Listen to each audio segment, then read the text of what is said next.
What's going on, guys? Welcome back. More NFL commentary tonight. I want to talk about this guy right here, Adrian Peterson, showing up to OTAs today.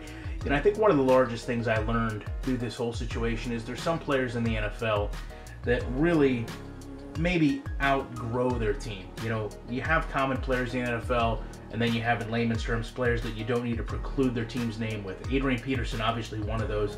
Apart from the Chicago Bear, who really hasn't done anything recently newsworthy, you know, Peterson is his own entity. You know, and in reality, I think he should have worried more about how he looked to his fans than he made the Minnesota Vikings look.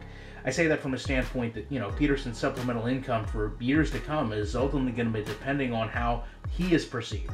Book sales, jersey sales, autograph signings, that's his public perception, not how he reflects on the Vikings or how he made the Vikings look.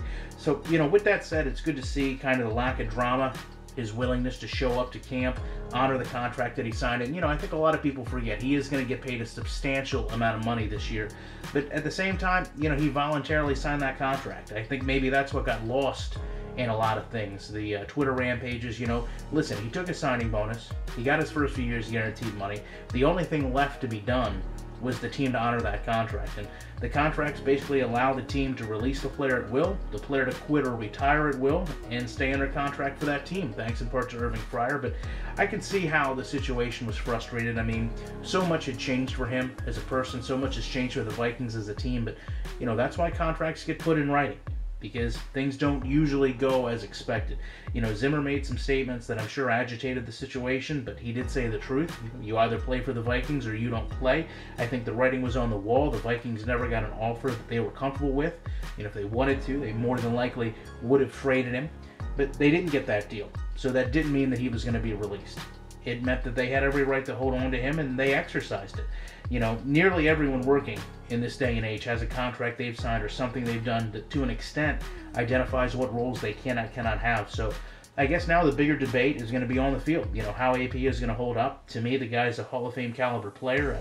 I think he's probably going to return to his own form, maybe after a bit more preseason use to ensure he's in football shape. But some people are never going to forgive. You know, most of us are probably never going to forget. I don't even want to discuss what happened. You know, there's nobody that's going to defend or agree with it. But, you know, from the course of legal perspective, it is over.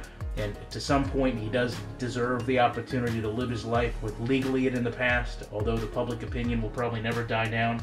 But I am glad, I think it's fitting, at least to a degree, that Peterson has the opportunity to bring back a lot of joy to the same fans that he caused a lot of grief. You know, at the end of the day, 30, 40 years from now, it's going to be an honor to say that I've seen Peterson play. He's going to be one of the greatest running backs of all time. He's going to have some of the greatest seasons of all time. So I'd love to know your guys' opinions on this. Appreciate you checking this video out. I'll be back in a week with more content.